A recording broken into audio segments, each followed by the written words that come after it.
Before we dive in, drop a quick hi in the comments. It may seem small, but trust me, it really helps YouTube share this story with more sci-fi fans like us. I'd love to see who's watching.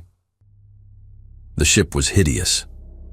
At the center of the Zoroth command chamber, Admiral Sir Vaurik stood with his forearms clasped behind his back, the iridescent sheen of his skin shifting in soft waves of violet and blue under the crystalline glow.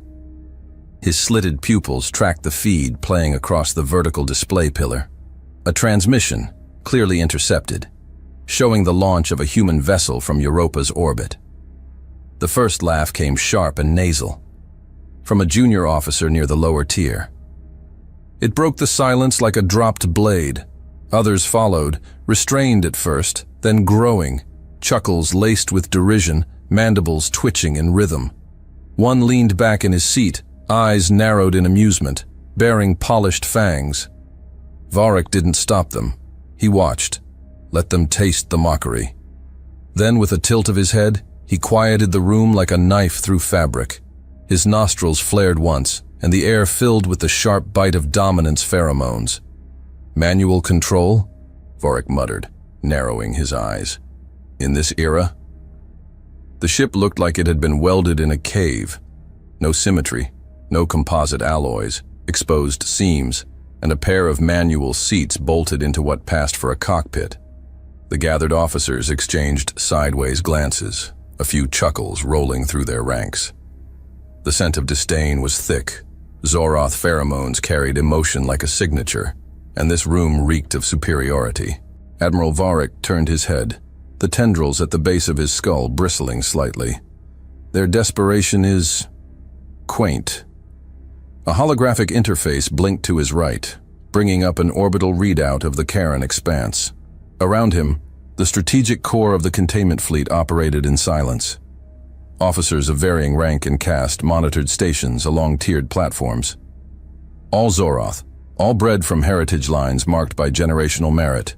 Their skin glowed with bioluminescent tracers, each hue signifying rank, each line a genetic inheritance. No one questioned Vaurik. His rise had been swift and brutal, earned through the extermination of 3 insurgent colonies in the Dromath cluster. Once, during a war tribunal, he'd silenced a witness by folding their windpipe mid-sentence. He had no use for theory. He admired outcomes. "This is what they send us," Vaurik said, eyes locked on the image of the crude vessel drifting from Europa's orbit. Not a fleet, not a statement, a single prototype wrapped in scaffolding and hubris. The room didn't respond. The lack of rebuttal was agreement enough. Above them, in the Imperial Council Hall, suspended in geosynchronous orbit over Zeth Karis, the full broadcast was being replayed to the counselors. Each a towering figure in flowing cerulean robes, their bodies suspended in partial levitation, long digits steepled in ceremonial stillness. They watched with the patience of species that measured time in centuries, unblinking, bored. One of them, Chancellor Kelyath, a thin figure with elongated mandibles and coal-colored eyes, waved a claw dismissively. "The humans are still playing war like it's a game of claws and stones," he said. "Let them test their little machine." "Their border growth has been erratic," another counselor interjected, a heavier male named Vos Tren. "They expand in clusters, no symmetry, no harmony." "That is their nature," Kelyath said, exhaling a small burst of vapor. Loud, clumsy, and temporary. There were no objections. It was not a debate. Counselor Threx Vul, keeper of military oversight, rotated slowly in his seat and locked eyes with Vaurik's transmission. "Your fleet will maintain passive surveillance. Let them humiliate themselves." Vaurik gave a slow nod. Acknowledged. The transmission ended. Europa's orbit was silent, broken only by the faint thrumming of gravity regulators and solar relay stations. No speeches, no flags, no crowds. Just a short-range transmission confirming system clearance and a single green light on the launch deck interface. Inside the command capsule, Commander Isaac Dreyer ran a final systems check with fingers steady as steel rods. His expression never changed. Jaw set, eyes locked forward. His face was unshaven, his uniform gray and marked by use. Practical, efficient, unconcerned with ceremony. "Manual override confirmed," he said quietly. Across from him, in the co-pilot seat, Lieutenant Mila Sorensen didn't respond. She was focused, eyes darting across the equation grid projected over her visor. Her lips moved without sound. Patterns of gravitational drift scrolled like a language only she could hear. "Thermal sync complete," Dreyer continued. "Course locked. Interference nets up." Mila blinked once. "Trajectory curve oscillating. I'll compensate on the burn." He looked at her for half a second, enough to read the tremor behind her focus. She was already deep in the math. He didn't interrupt. In the distant background, the outer comms buzzed softly, conversation between two strategists inside the Europa station's defense ring. "If this works," one voice said, hushed, "it changes everything." The other replied, "If it doesn't, no one will even know she existed." The Minerva 1 launched with a burn so quiet it barely stirred the ice plume beneath the platform. Its body lurched forward in a graceless arc, masking its trajectory behind a wash of pre-scrambled signal drift and false telemetry bursts. Inside, Mila adjusted the resonance filters manually. 6 months of AI testing had ended in screaming feedback loops and thermal overruns. The system rejected logic. It responded only to instinct. She didn't calculate probabilities. She felt them, in the way a diver reads a current or a composer hears a wrong note. Behind them, Earth shrank into a smear of blue and green. Ahead, the black sheet of the Charon expanse waited. In the control center below Europa's crust, a single red line blinked off the main board. General Thomas Velt turned away from the screen and folded his arms. He said nothing. At his side, Colonel Jaron Locke let out a breath through his teeth. "No ceremony," Locke muttered. Velt didn't blink. No second chances. He remained still for a second longer than necessary, as if waiting for the silence to sink into the room. Then he turned and walked away, leaving the display flickering behind him like a warning unheeded. The Minerva 1 vanished from Earth space scanners in the next heartbeat, swallowed by its own distortion field. Across the systems, the Empire kept laughing, unaware they'd already been answered. Inside Minerva 1, no one laughed back.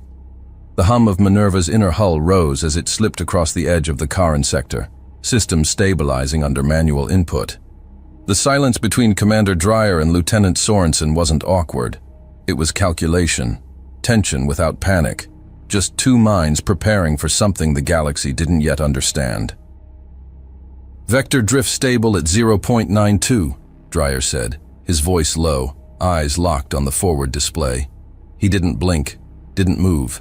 His right hand hovered near the pitch trim, but never touched it. "Crossfield oscillations tightening," Mila replied, her gaze unreadable behind the reflection of shifting numbers dancing across her visor. "I'll need 3 more seconds before the next adjustment." The cabin was dim, stripped of anything unnecessary. No ambient light, only the ghost blue flicker of diagnostics across their faces, like reflections off deep water. Outside the viewport, the stars were fixed like needles, silent, distant. The Charon expanse stretched ahead, empty, black, layered with sensor distortion and gravitational fuzz. A perfect place for mistakes to go unnoticed, or for truths to be buried. Inside Minerva 1, Mila sat motionless except for her eyes and fingertips. Her left thumb tapped lightly, rhythmically against the base of her data pad. Offbeat, not anxious, but calculating. She wasn't watching the numbers. She was feeling them. The subtle pulse of invisible variables, the invisible music of distortion and mass. Her lips parted once, as if to speak, but she didn't. Dreyer didn't interrupt her silence. He recognized the rhythm. She was past the edge, operating in the zone of pure intuitive feedback. The cockpit vibrated lightly, barely perceptible, as if even the ship itself was holding its breath. "I've got negative curl forming at nav point 7, Mila said finally, her voice clipped but steady. "If it holds, we can push closer without triggering passive scans." Dreyer nodded once, adjusting course by 2 degrees. "Bring us to knife range." The ship responded with a low groan as its orientation shifted. Behind them, the drive core hummed in modulation. Unstable harmonics, by design, unreadable. That was the point. Mila blinked again. Sweat beaded along her temple. The tactical collapse generator housing, deep behind the rear bulkhead, emitted a low, bone-deep thrum, more felt than heard. A device built on math so brittle even the AI cores had rejected it. They'd tried, months earlier, deep beneath the ice plains of Callisto. A different room, sterile, humming with tension. A different kind of silence. Captain Gregor Laythorne had stood at the edge of the observation pit, eyes locked on the prototype's internal readouts. His hands were folded behind his back, boots polished to standard. Across from him, on the central platform, a cluster of technicians argued in hushed tones. On the far end of the chamber, 2 medical officers stood ready, just in case. On the display, a burst of light, then failure. Again. The simulation chamber filled with the whine of overheat warnings. A red line dropped into the margin of collapse. The AI model flared out, logic chain overflow. Power buffers surged and cut. System reset. Lathorne's jaw ticked once. Then he turned. "No one speak," he said. Technicians froze. One even backed away from the platform.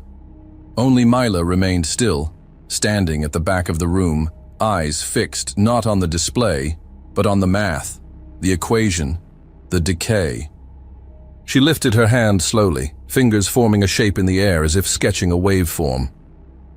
"I don't think it's about controlling the vector," she said. "I think it's about trusting the decay." Lathorne stared at her. Back in the present, Dreyer tapped a sequence on the auxiliary board. "Reactor modulation stabilized. Your window just opened." Mila didn't reply immediately. Her fingers moved in a tight circle above the console, trailing a new path across the resonance map. The lines responded, not algorithmically, but like a ripple on a pond matching a spoken word. "Give me 12 seconds, she said. "Then initiate pulse sync at 1.23 offset." Confirmed. The Minerva 1 coasted, running silent, feeding junk signals back across the interference layer to mimic propulsion instability. Their approach wasn't stealth, it was noise, the right kind, designed confusion, tactical misdirection at the edge of pattern recognition. "You've got a clean field ahead," Dreyer said. "Not clean," Mila replied, "just layered in distortion." Dreyer looked at her briefly. Her jaw was tight, her eyes distant, but there was no hesitation, no self-questioning, just focus. He trusted her. Not in the way command trusted field operatives, or how officers trusted simulations. It was simpler. He knew that whatever she was seeing, the math, the variables, the instinct, was real, even if it didn't make sense to anyone else.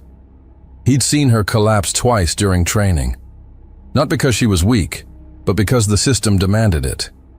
The tactical collapse generator didn't process instruction. It processed intuition, and no algorithm could keep up with instinct that moved faster than logic. Mila's hands stilled. Her breathing had changed, slower now, controlled. She was calibrating herself more than the system. Dreyer watched her without comment. "Ready," she said. Dreyer gave a short breath, eyes scanning the readout one last time. "Copy." He reached for the override lever, fingers wrapping it with quiet precision. There was no countdown. He pulled. The sync pulse rippled through the Minerva's hull. For a moment, nothing happened. Then the TCG gave a low pulse, like steel cracking underwater, with a pressure you could feel in your teeth. The data feeds didn't spike. They veered sideways, lines skidding across the display like oil on water. Mila flinched, just slightly. "Containment holding," Dreyer confirmed. "We're through the drift curtain." Mila leaned back, exhaling again, her eyelids low. In the moments of silence that followed, a low chime echoed from the secondary console. Proximity warning. Faint. Wide-range scan. Dreyer leaned forward. Zoroth field net ping. We're inside their scan envelope. Mila sat up straight. Her hands moved again, tracing decay patterns through overlapping waveforms. They're running grid sync on tight intervals. No time for reflection sweeps. They won't see us. Yet. Dreyer toggled off the alert manually. You good? Mila didn't answer right away. She stared at the board, exhaled sharply, then muttered, "Still with me." They both knew what was coming next. The silence stretched, but it wasn't empty. It was coiled, waiting. Behind the hull plating, the TCG hummed lower, like it was aware of what it had been built to do. As Minerva 1 drifted into the shadow of a derelict asteroid, its hull lights dimmed and its signal profile vanished into the background static of the sector. Just ahead, the Imperial formation glinted, perfect, geometric, unaware, and the humans, unseen, were already inside the wire. The storm didn't see them coming, but it would feel them soon enough. Minerva's core throbbed once, subtle, like a held breath ready to collapse. And chaos waited to be called. Somewhere beyond the scan line, 11 Imperial signatures gleamed. Numbers. Just numbers. Minerva 1 pitched slightly to port, then corrected itself with an awkward jolt. The maneuver was intentional, clumsy by design. Its signal beacon flickered erratically, broadcasting heat differentials that mimicked failing coolant regulators. Plasma vents cycled too quickly, too loud. A wounded bird limping into a hunter's blind. Dreyer eased the ship forward, adjusting just enough to make the course seem uncertain, damaged. Mila ran a silent scan on her side, her hand drifting like a metronome across the resonance board. Signal scatter at 70%, she murmured. They'll think we're trying to cloak a reactor leak. They'll think we're trying not to die, Dreyer replied, voice flat. The black ahead was no longer empty. The Imperial formation loomed across the void, 12 ships in a perfect arc, each vessel angled at a fixed gravitational vector. The largest, a command-class cruiser etched in obsidian alloy and studded with shield nodes, hovered at the formation's core. Its name, Varan Kaz, emblazoned in sharp, angular Zoroth script along the dorsal plating. On board the Varan Kaz, Sub-Commander Kellier held his lower set of arms over the navigation sphere, while his upper hands hovered over the input glyphs. His skin was pale green, opalescent under the command bridge lights. His crest pulsed with pale orange, signaling calm readiness. "Unidentified vessel approaching from Sub-Vector Theta," a voice called from the rear console. "Emitting unstable telemetry. No confirmed transponder. Not listed in Council registries." Kellier narrowed his black vertical pupils. "Trajectory. Erratic. Could be drift. Could be pilot loss." Kellier's secondary jaw clicked softly. "Looks human." The main holoscreen shimmered, projecting the ungraceful motion of the Minerva 1. It wobbled in real time, stuttering like a drunk shuttle caught in an unstable gravity well. Admiral Sir Vauric's image materialized over the internal bridge comms, translucent but sharp. "Visual acquired," Vauric said. His voice was calm, detached. "That's their prototype." Kellier blinked. "Should we destroy it, Admiral?" Vauric didn't answer at first. Behind him on the command deck of the Imperial flagship Threxul, his posture remained unchanged, arms clasped, sent neutral. His eyes stayed locked on the moving blip. "No," he said finally. "Capture it. Let the rest watch. Let them see how failure looks." The bridge of Varan Kaz came alive with subtle movement. Orders passed through pheromonal cues and low vocalizations. No one questioned the directive. On Minerva 1, Mila's pupils contracted. Her screen changed. "They're closing the arc," she said. "Varan Kaz has locked our vector." "Timing's ours now," Dreyer muttered. He didn't sound excited. He sounded certain. Mila's fingers slid across the board, isolating gravitational patterns along the cruiser's perimeter. The shield lines were too clean, optimized for external frequency absorption. But at nav point 6, a deviation appeared. Small, flickering, oscillating faster than the shield could compensate. "There," she whispered. "There's a fold in the sheath, internal graviton layers compensating unevenly." "How deep?" 17 layers in, right behind the main core. Dreyer nodded. "Fire when you're ready." Mila didn't hesitate. She aligned the pulse, fingers moving in careful surgical patterns. Her thumb hovered for less than a second. Then she pressed. The tactical collapse generator pulsed. It wasn't loud. It didn't flash. There was no dramatic effect inside Minerva 1. Just a subharmonic vibration, a pressure shift so low it bordered on subconscious. Onboard the Varan Kaz, a technician froze mid-sentence. His chair creaked as he turned toward his console, where the power grid display had fractured, splintering into contradictory values. "Sir, the primary reactor readout." A low rumble passed through the bridge. Not mechanical, gravitational. The kind of pressure that made equilibrium feel wrong. Kellier stood. "Stabilizers?" "No impact detected, but—" Someone screamed. Another lurched sideways, clutching at the navigation sphere as it spun freely. A sensor officer backed away from his console, mandibles flared wide in shock. The bridge lights flickered, first white, then a flickering violet that didn't match any known alert code. At the aft engineering station, an officer fell backward, clutching his chest as the artificial gravity inverted, then reversed again. Deck plating buckled. Ceiling beams flexed. One of the consoles exploded in a brief arc of white light. Then, silence. The screaming stopped, not because it ended, but because gravity failed. Chairs floated, bodies tumbled. One officer slammed into the ceiling before vanishing mid-fall. The last thing he said was a question. "What is that?" The Varan Kaz twisted. A ripple shimmered across its hull, like glass under pressure. Then, silence. It didn't explode. It didn't break apart. It folded, slowly, grotesquely, as if being drawn inward from its own spine. Hull plating curved inward. Lights winked out in sequence. Bulkheads disappeared one after another, sucked into a point that had no color and no sound. It collapsed into itself, pulled toward a gravitational null that didn't register on any instrument. On the bridge, Kellier tried to speak, but no sound came. The floor beneath him wasn't there anymore. And then it was gone. Not debris, not shrapnel. Gone.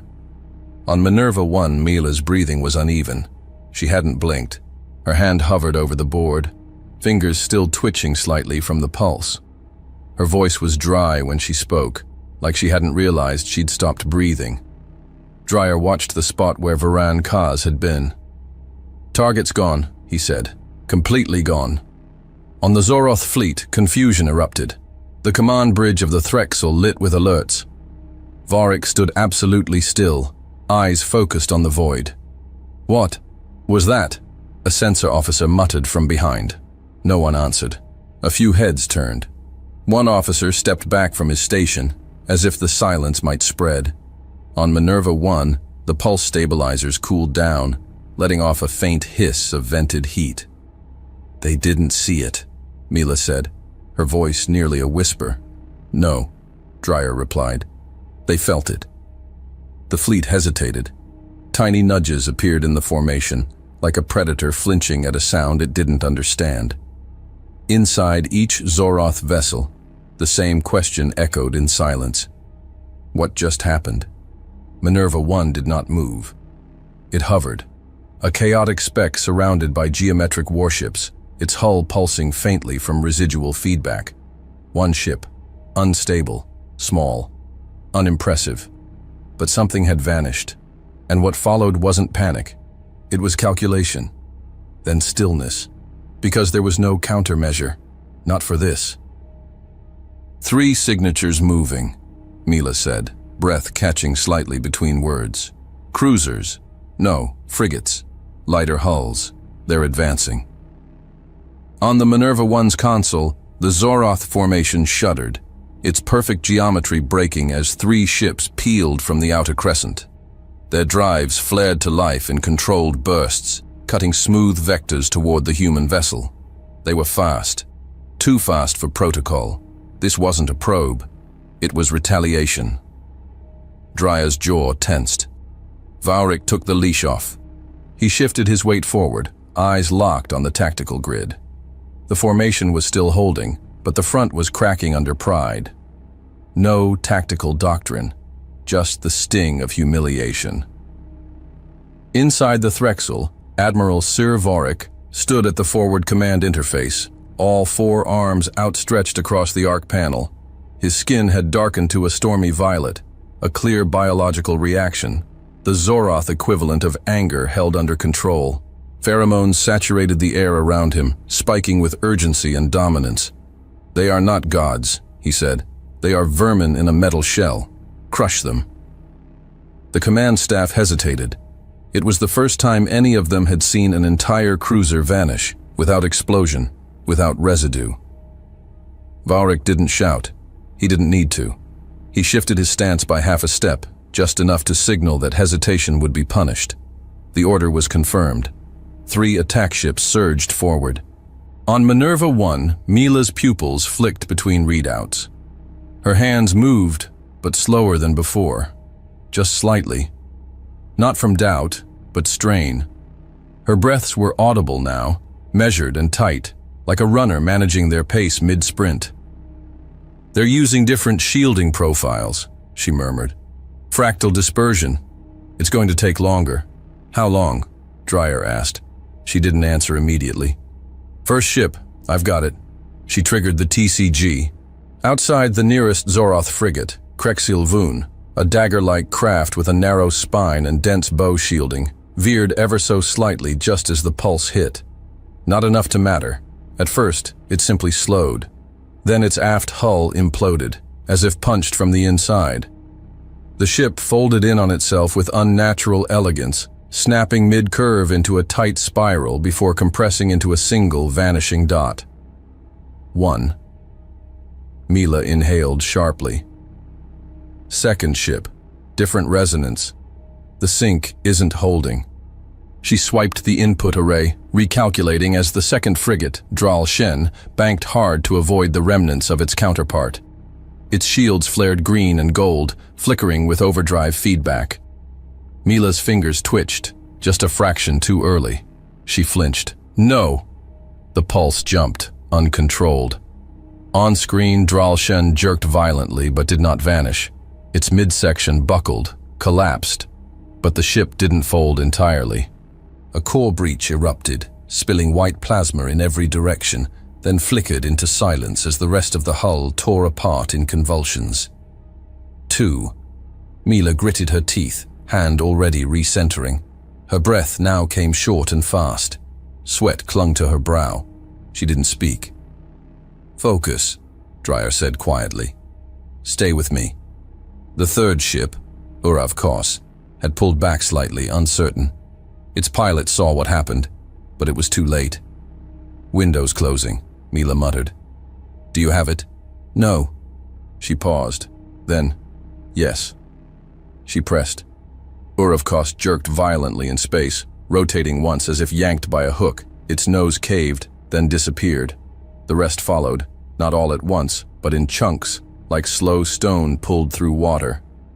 One section resisted, then snapped forward and disappeared into nothing. On board the Corliss Ven, a rear-flank Zoroth frigate, Sub-Lieutenant Thraxel stared at the tactical screen. "Urav Kos is gone," he said, flat, disbelieving. The weapons officer beside him hissed, antennae twitching. "That's 3. In under a minute." Across the bridge, voices overlapped in confused bursts. Command inputs were repeated. No one knew if they were still advancing or retreating. One of them whispered, "What is that weapon?" But no one answered. On the Threxul, Vaurik stood still, mandibles slightly apart. His skin no longer shimmered. It dulled. He said nothing. One of his aides approached behind him, hesitant. "Admiral." Vaurik didn't turn, just one word, low. Watch. But even he no longer believed the outcome was assured. Mila exhaled with a faint shudder. Her shoulders slumped, fingers hovered in the air, uncertain. Dreyer didn't move, didn't speak. He tapped a line into his data pad, short notation, tight phrasing. Pulse integrity, unstable at sequence 2. Then he looked at her, just long enough to catch the tremor in her hands. Her fingers hovered, not over the input array, but clenched into half fists. "You're holding," he said. "Not for long," she whispered, barely audible. 3 down, he continued. 9 left. Formations destabilizing. He gestured to the screen. The Zoroth arc had bent inward. Minor shifts, almost imperceptible, but enough for him to see it. And then he saw something else. "Wait." He leaned forward, magnifying the signal frequencies between the remaining ships. A pattern emerged. Weak fluctuations, not from their shields, but from their intership links, power relays, shared sync fields. "Look at this," he muttered. "Mila, check the interference across channels 6 and 9. She blinked slowly, trying to focus. Her fingers obeyed, sluggish but accurate. "What am I seeing?" she asked, voice hoarse. "The TCG pulses. They didn't just collapse the ships. They disrupted the field harmonics. Look." He highlighted a weak signature spike radiating from Dralshen's implosion point. A distortion ripple extended outward, reverberating. "Residual gravitational interference," he said. "It's pinging the others." The pulse wasn't fading. It was spreading, subtle, rhythmic, tapping at the edges of the formation like sonar bouncing through crystal. "They're linked," Mila said, her voice returning. "They're reactors, connected in synchronicity. We hit one." "It bleeds into the network," Dreyer finished. Mila's eyes locked on his. "That's not supposed to happen." "No," he said, "but it is." He didn't sound alarmed. He sounded curious, like a man watching gravity learn a new rule. The ship hummed under their feet, not from new fire, just the weight of the realization. Mila looked down, then forced her hands to open. Her voice was steadier now, even if her face was pale. "We may not have to fire again." Dreyer didn't smile. He just watched the board. The Zoroth formation was no longer aligned. Energy fluctuations danced erratically across several vessels. Field nodes sparked inconsistently. Some ships were shifting position. Others hesitated mid-maneuver. Whatever pride had ordered the advance was now battling something else entirely. Uncertainty. A faint pulsing signature emerged from the edge of Dralshen's wreckage, an unstable field, cascading. Dreyer stared at it in silence. "They're unraveling," he said. The tactical display pulsed softly in the low light. Minerva 1 remained silent, hovering like a ghost in the breach. Around her, chaos had begun to ripple, quiet at first, but growing, uncontained. One Zoroth cruiser flared its engines, then stopped. Another rotated halfway, unsure of its new heading. No orders came, just static. Somewhere inside the Zoroth fleet, someone had to speak, but nothing came, just blinking lights and waiting screens. And none of them, not even Vaurik, had realized the collapse had only just begun. A pulse wavered. Mila saw it first, a twitch on the frequency band, barely visible. Then another. Her eyes tracked the patterns without moving her head, pupils constricting as data scattered across the display like a field of broken mirrors. "Their grid's collapsing," she whispered. Dreyer didn't respond. He was watching the same thing, but slower, his mind still catching up. Mila leaned forward, breath shallow, skin pale. Her fingers hovered over the console but didn't move. "They're not just losing sync," she said. "It's echoing through the links, feeding itself, recursive." The interface pulsed with wild, conflicting vectors. Lines that should have followed order were spiking into chaos. One cruiser, Thol Vrak, shimmered against the black as its stabilizers flickered. Then, Its aft quarter dipped unnaturally low. For a second, it looked like a glitch. Then it bent. The spine twisted sideways and snapped midship, as if space itself had shrugged. No weapon had fired. No one had ordered a pulse. Minerva 1 remained cold. Dreyer stared. "Did you—" "No." Mila shook her head. "That wasn't us." A second vessel, Garrick's Ian, lit up with internal distortions, its shields warping inward before folding in on themselves. A core filament ruptured. The ship vibrated out of phase, then disappeared, consumed by the pressure it couldn't contain.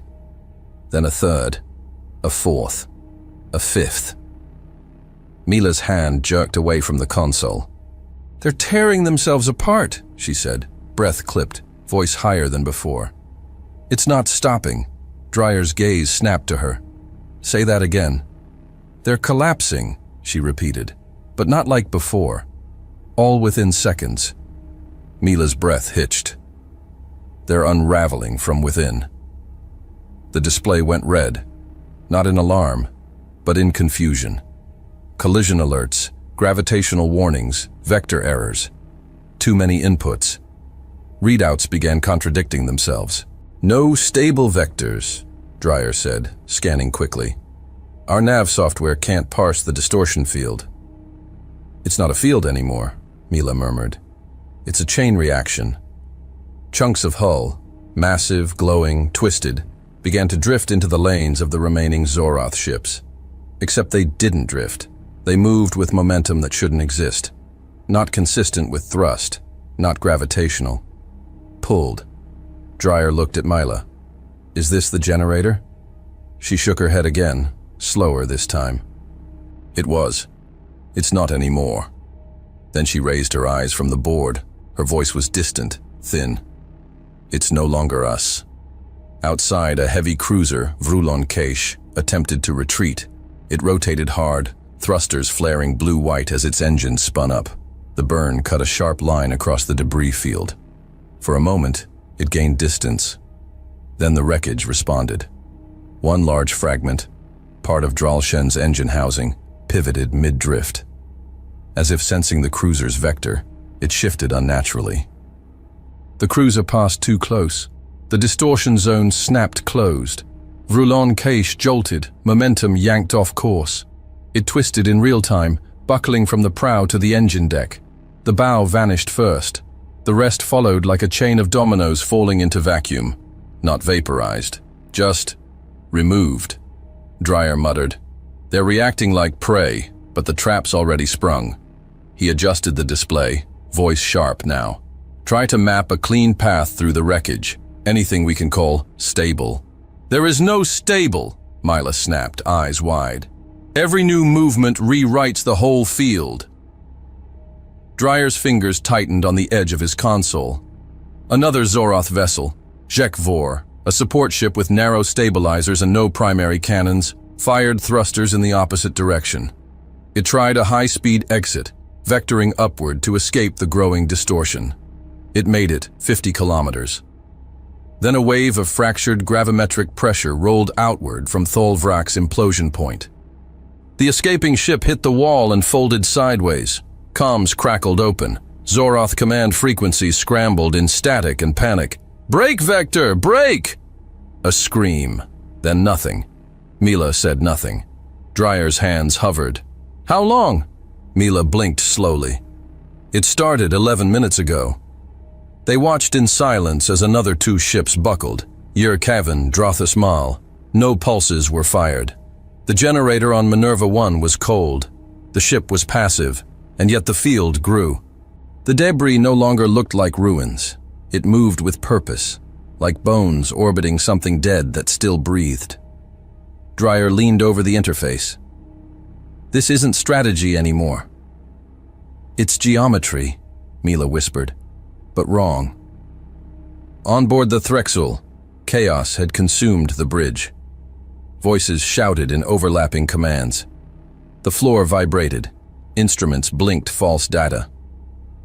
Admiral Varric remained still, but his arms now rested at his sides, not on the command arc. The rage was gone from his skin, replaced by a dull, dim glow. "They're cascading," said one officer, panicked. "The grid is corrupted." "Then shut it down," another barked. "We can't. Reactors are locked in collective loop. Interlinks are broadcasting active sync patterns. Cut the relays." "Sir, if we cut relays now—" "Do it!" Too late. On the outer wing, a battle cruiser, Jalzeth, fired its main engines, a full burn, desperation. It tore across the field, clipping the edge of the unstable zone. It didn't vanish instantly. That made it worse. It twisted in real time, stretched like molten metal. The hull elongated, screamed across every comm band in a chorus of frictionless shearing. Then the rear collapsed, dragging the rest like cloth caught on a hook. The scream cut off. "We didn't fire," Dreyer muttered, more to himself than to Mila. "And they're still going." Dreyer leaned back. "How many is that?" Mila spoke slowly, like sleep-talking. Minerva's core clock froze at 11:43. No alarms, no chime. Just stillness. And there was nothing left. The void was filled with motion, but no ships. Only spirals of debris, moving in patterns too complex to chart. Fields of fractured matter, still hot, still dense, now too unstable to map. The Minerva 1 hovered in silence. The interface tried to recalculate, failed, again, then froze entirely. No AI could process it. The math no longer worked. Dreyer looked out the viewport. A single piece of Rulon Cache's prow drifted past. Warped. Part of its command ring still glowed faintly. He turned to Mila. She met his eyes. "They built their own noose," he nodded, "and we gave them the rope." Far across the drifting graveyard, on the remains of the Threxel's auxiliary pod, a final emergency transmission blinked to life. Admiral Sir Varik, blood at the corner of his mandible, stared into a static-ridden feed. His voice, broken, made it through one last relay. "This is not possible." Then the line went dark. Minerva's core remained cold. No heat spike, no pulse. And for the first time, Dreyer realized the war had changed. Not because of power. Because no one understood what had happened. And in war, what you can't understand, you can't stop. In the silence that followed, the lights inside the Minerva flickered once. A soft hiss of coolant bled into the air. Mila closed her eyes. Still breathing. Still upright. The debris field stretched into the black like veins through fractured ice. Jagged, silent, and alive. And Minerva 1 stood alone in its center. Not triumphant, not victorious, just present, waiting for the galaxy to notice. The first sensors pinged from deep orbit. Minutes later, distant observers, intelligence stations, Zoroth couriers. The data arrived garbled, fragmented, terrifying. 11 vessels, gone. No weapons discharged, just collapse. In the aftermath, as Minerva's systems struggle to stabilize, one final Zoroth transmission tries to escape the event horizon. Mila's vitals spike, and somewhere inside the Empire, silence takes on a different shape. A crackle pierced the silence. On Minerva 1's comms console, a fragmented signal blinked into life, stuttering through static, voice distorted and broken. Dreyer leaned in, eyes narrowing. Mila didn't move, her breathing shallow, chin resting near her collar. The channel decoded halfway, then surged. "Is not possible." The voice was unmistakable, even warped by transmission loss. "Sir Varik." Dreyer tapped a trace command, locking the input. The waveform collapsed into noise. Nothing more followed, just dead space and carrier signal fragments, looping once, then gone. "Replay failed," the system reported, source node compromised. Dreyer didn't speak. He glanced at Mila. Her lips were pale. Tiny tremors rippled under the surface of her skin, jaw clenched, blinking slower than normal.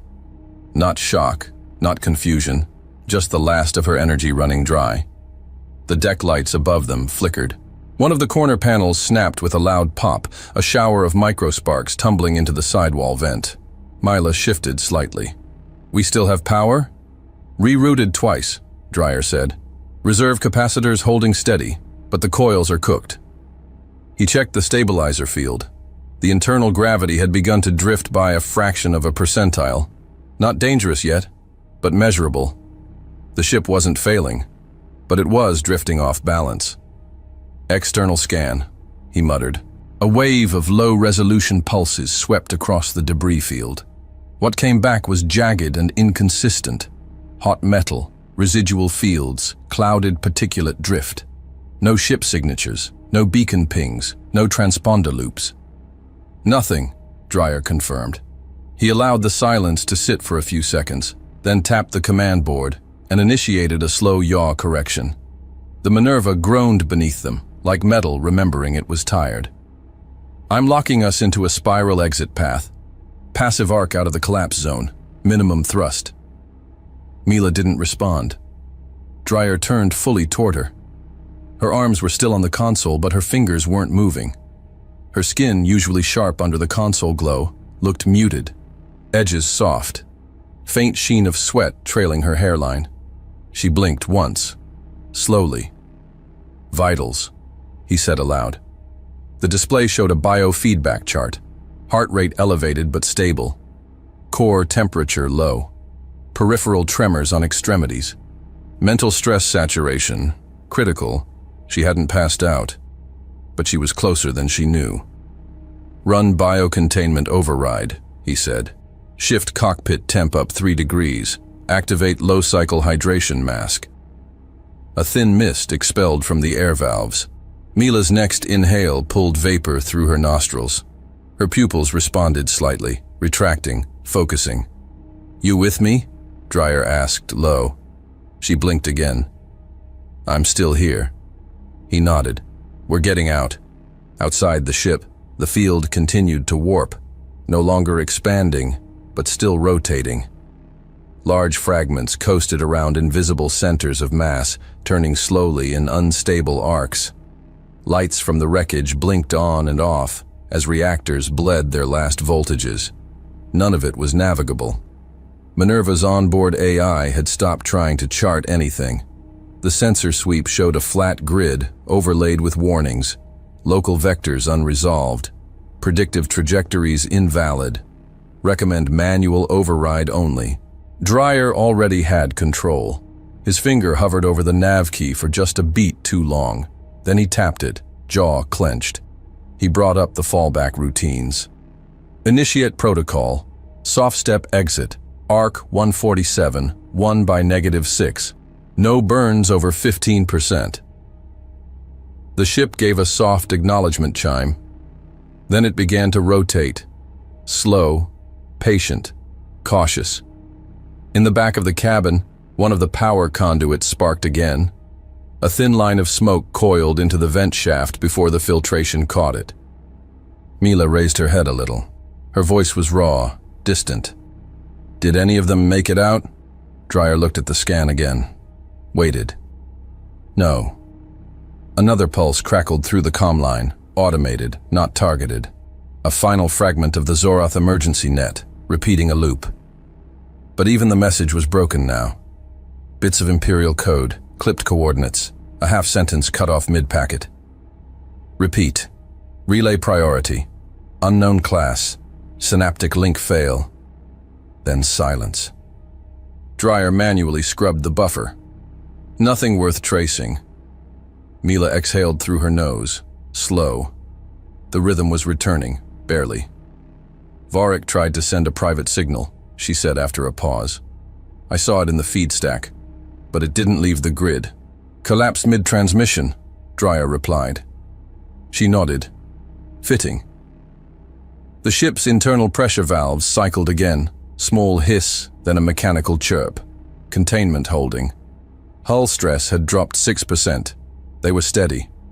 Dreyer leaned back, letting one hand drop from the controls. He glanced again at Mila. She hadn't said anything in nearly a minute, but her eyes were open, fixed forward.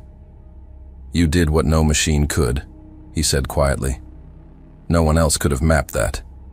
"No algorithm saw it," Dreyer added. Only you did. It wasn't calculation, she added. It was like hearing something scream before it broke. He nodded. He understood. Outside, the last visible structure of the Drothosmal, a split-core shell, rotated through their exit vector. It shimmered briefly, then vanished into the static fog beyond the debris ring. Dreyer corrected pitch by 0. 4 degrees, and let the system coast. The stars ahead began to shift, just slightly, as the Minerva adjusted toward open space. The collapse field didn't follow. It didn't have to. For a long stretch, neither of them spoke. The comms were silent. The hull creaked occasionally, old stress leaving. The ship obeyed without resistance. Then Mila spoke again, softly. We built something we didn't fully understand. Yes, and we let it loose anyway. Yes. Dreyer didn't answer right away, because it was true, and because he'd do it again. He didn't apologize for it. Neither did she. Another soft tremor ran through the floor. Not danger, just residual feedback from the internal buffer banks rebalancing their charge. Dreyer checked the levels. Nominal. Burn levels consistent. No anomalies. He set the drive cycle to start in 30 seconds. Mila, he said, eyes still forward. 10 minutes, and we're past their last trace band. She didn't reply. She blinked once, slow, delayed. Her breath was shallow, fogging faintly in the cooler air. Her arms were still resting on the console, unmoving, fingers curled loosely, twitching once, and then going still again. Dreyer said nothing. His hands hovered over the control interface. A soft ping confirmed the engines had stabilized at passive thrust. The exit arc had begun. Behind them, the wreckage of the Zoroth fleet drifted in silence. Reactor husks spun with no direction. Fields of debris orbited invisible fractures like shards around a ghost. No pursuit came. No signal followed. And ahead, Minerva 1 moved. Not fast, not cleanly, but with purpose. The systems flickered once, rebalanced, and held. Inside the cabin, only the low hum of life support and the occasional crackle of rerouted circuitry remained. And between the two of them, in that narrowing silence, the weight of what had just happened settled like dust, unmoving, unspoken. They were still inside the breach, but they were moving out. The Minerva 1 broke through Ganymede's outer scan net on an oblique vector, its engine trail flickering unevenly against the orbital backdrop. The defense grid didn't query its transponder. They already knew. The signal had arrived hours earlier, encrypted, priority-coded, and brief. No salute, no escort, just clearance. The orbital station above Ganymede was a simple configuration, 6-ringed with a low-gravity dock spine and rotating mid-body modules for habitation. Cold, quiet, and prepared. Inside its approach corridor, Minerva 1 shifted to manual mode and glided along the designated vector with mechanical patience.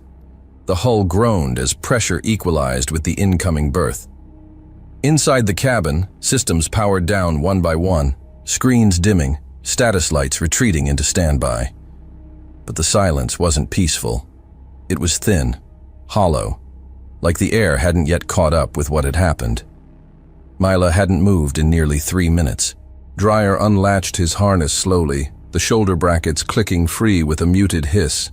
He pushed himself upright, careful not to jar the controls. The cockpit was still lit in cold light, just enough to catch the gleam of sweat on Mila's face. Her chest rose in shallow rhythms. Her hands had slipped from the console, resting on her lap, gloved fingers twitching slightly before stilling altogether. The vitals readout above her flickered. Irregular breathing, low pulse amplitude, thermal drop accelerating.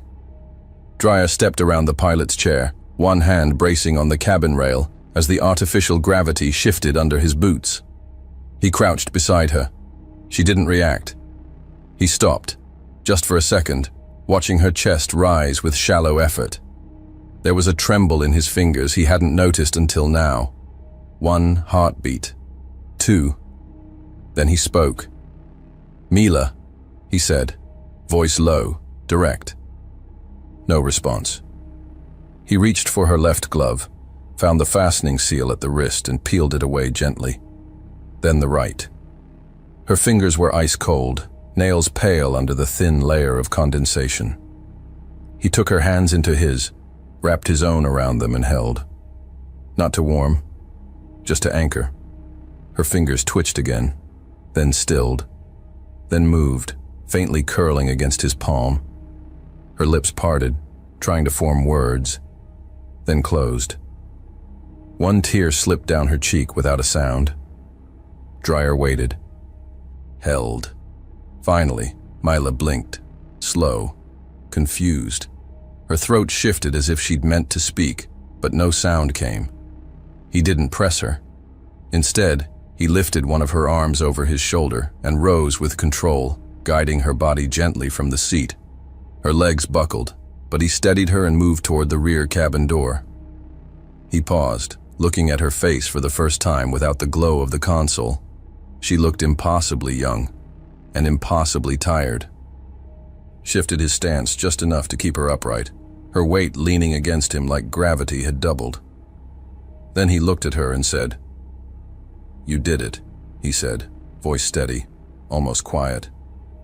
"You went beyond what any of us thought was possible." She didn't answer, couldn't. But as he turned her slightly toward the docking corridor, her head leaned faintly against his shoulder. A moment passed. Then the corners of her mouth shifted, barely. A smile, weak, but there. She exhaled, a tremor in the breath. Dreyer felt it pass through him. Then, without a word, he adjusted her grip and took the first step forward. The blast doors unlocked with a mechanical sigh as they approached, reacting to proximity clearance. Dreyer moved slowly, guiding her step by step through the dim chamber. The hum of docking clamps engaging rang faintly through the hull. Behind them, the cabin lights flickered once more, then faded into standby. Outside the ship, the Ganymede station's sensors swept over Minerva's outer hull. The data returned jagged gravitational readings, still distorted by the residual interference that clung like static to every plate and edge. The Minerva's core had cooled, but the anomaly readings hadn't. There was no known profile for what had occurred. The station's AI flagged the results as non-parsable. Engineers would analyze them later. Politicians would argue. Strategists would speculate. But none of them were here, walking through that hatch with blood still humming in their ears and ash in their lungs. Mila's weight pressed heavier against Dreyer as they stepped across the threshold into station air. The room beyond was sterile, utilitarian, no honor guard, no reception. Just two silent med officers and one black-clad intelligence observer logging data from the corridor monitors. Dreyer didn't look at them, didn't stop. He walked forward with Mila beside him. Her first step was a half stumble, toes dragging slightly. But she didn't fall. She moved. The doors sealed behind them. Far behind, across the system, silent waves of distorted gravitational residue still danced through space like scars cut across time itself, imperceptible to most, but recorded by every long-range probe within 5 sectors. The collapse field hadn't stopped. It had just gone still. The Empire would study it. The Senate would deny it. The data would be buried until it couldn't be anymore. And somewhere inside a black vault on Ceres, someone had already added a name to a list never meant to be read aloud. And as the blast doors hissed shut behind them, somewhere far across the system, the first of the Senate briefings was quietly, desperately being rewritten. A warning beacon stuttered across the trade relay 9K Vox near the Helion rim. It blinked once, then overloaded, its buffering stack unable to process the mass surge of inbound military pings. 72 requests, then 400, then nearly 1,000, in less than a minute. Inside the Milnet broadcast core orbiting Delos 4, 4 operators locked into full stack relay. None spoke. Their faces were lit by overlapping footage. Zoroth vessels disintegrating without fire, without flash. A cruiser folding into itself like paper swallowed by wind. a support ship severed mid-frame by an invisible edge. The tags read as verified. No CGI, no anomaly filter. Across 12 sectors, images of the collapse flooded closed tactical channels. One frame, labeled Dralshen, final telemetry, spread through encrypted loops like a virus. Another, from a broken distress beacon caught outside the collapse radius, broadcast a blur of movement and then absence. The last 32 seconds of the Vrulon Kaish were now public data. Nothing exploded. Everything vanished. In the secure ops chamber of the Zoroth High Tribunal, General Orv Kal, flanked by two others of the outer caste, stood in silence, watching the collapse unfold in repeat. They didn't speak. Their facial sheens dimmed to a colorless tone, denial masked in stillness. Chancellor Tavret, a high-caste diplomat with oil-black skin and narrow, gleaming mandibles, turned sharply toward the command console. "Reclassify," he snapped. "Anomaly event. Energy instability. Internal reactor compromise. No external influence." "The telemetry says otherwise," replied Commander Halth Rohr, his crest trembling with visible agitation. "We're reading cross-vessel feedback. Recursive field disruption. This wasn't mechanical failure." Rhett's secondary jaw clenched. "Then the telemetry is wrong." The order was processed. Official transmission logs were altered. Civilian alert channels suppressed.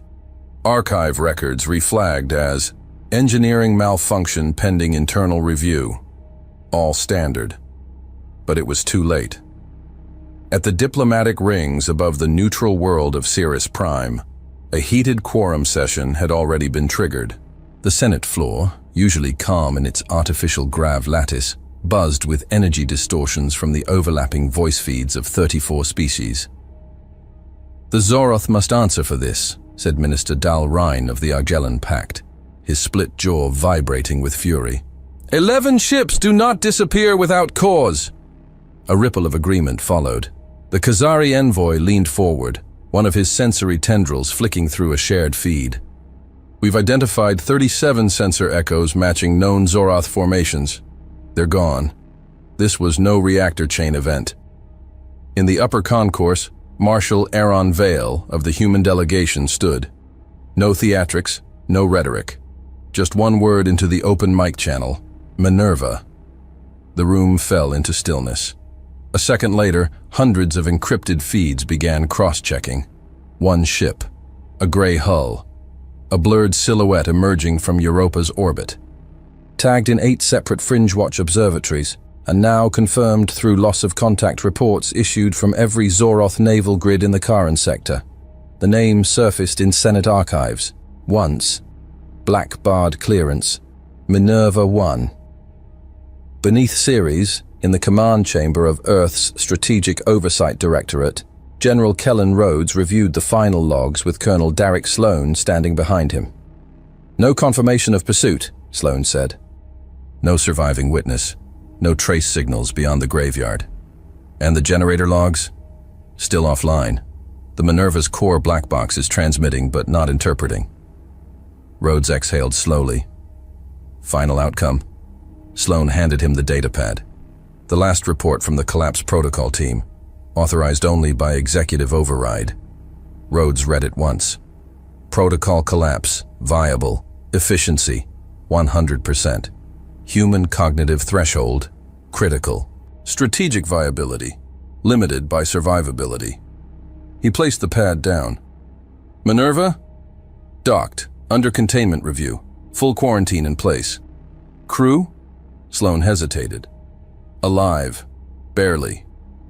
Rhodes didn't nod. He just stared at the screen, like he'd seen a shape in the dark that hadn't moved yet.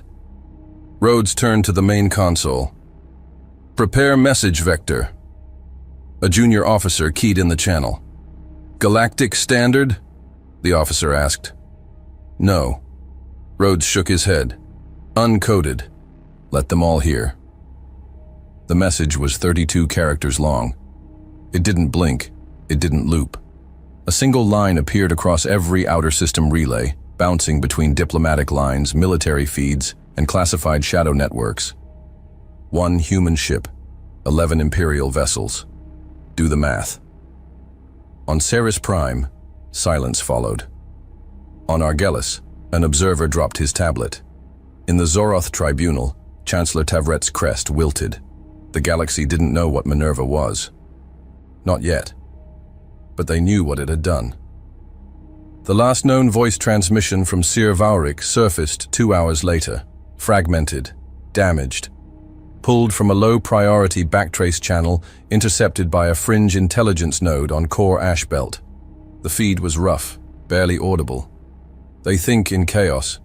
They are chaos. We were not ready. Then static. It was filed into archives under non-verifiable psychological stress response. No one questioned it, because they had all seen the footage. The human vessel hadn't attacked. It had reacted, and everything it touched had unraveled. Across the data networks of the Accord, AI systems began adjusting war simulations. Models that had ranked human fleet capacity at sub-tier levels were recalibrated, projections spiked, algorithms flagged unknowns. Predictive engines added 3 new tags: collapse effect, human instability factor, strategic anomaly, Minerva class. In the depths of the core analytics vault beneath Ceres, a new directive was authorized. No ceremony, no celebration, just a heading and a warning. The war hadn't started, but someone had already won the first engagement, without asking for permission, without needing forgiveness. Hey there, space human. I'm really curious about your thoughts on this video. Drop a quick comment and let me know what's on your mind. Or just say hi if you prefer. Either way, I'd love to hear from you. Oh, and one last thing. Every great soldier knows that to survive and become a hero, taking care of yourself is key. So before you go, check the pinned comment. Trust me, it's important. And I've chosen another video for you to watch. Just click the card here, or here if you want the whole playlist. See you there.